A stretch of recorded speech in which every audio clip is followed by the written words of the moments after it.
يا مساكم الله بالقبول. صليتوا على رسول الله. نبي يشيركم الليلة الأمور طيبة والوضع تحت السيطرة.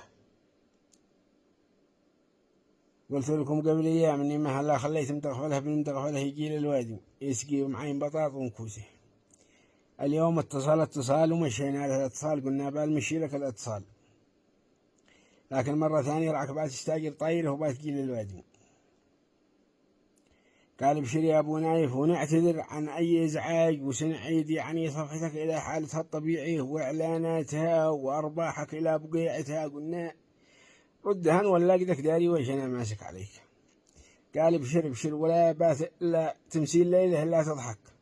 قلنا خير الله، واي معلومة الا تحتاجها فنحن مستعدين. قال نحن مستعدين وتحت الخدمة في اي معلومة تحتاجها.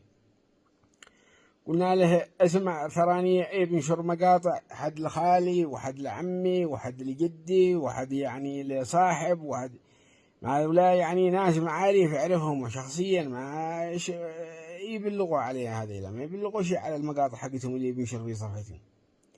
ناس يعني أنا أحترمهم وأعزهم وأقدرهم ويحترموني ويعزوني ويقدروني، يعني ما يمكنهم يبلغوا على مقطع أنا ينشر في حسابي وتبعهم.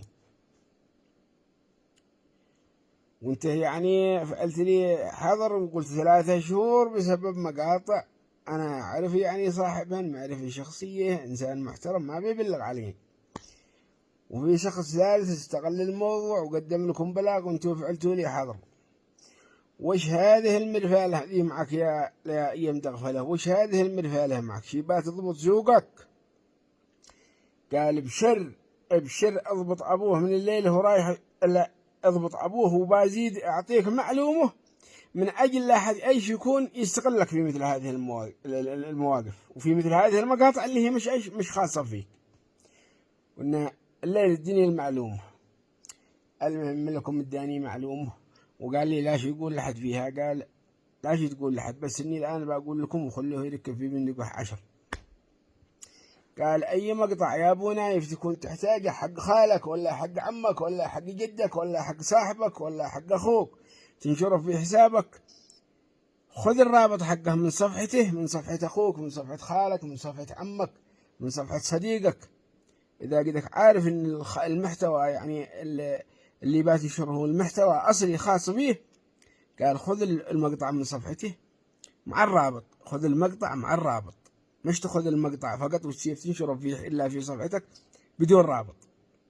قال خذ المقطع وخذ الرابط حقه وانشره في صفحتك ولصق الرابط معه في المنشور.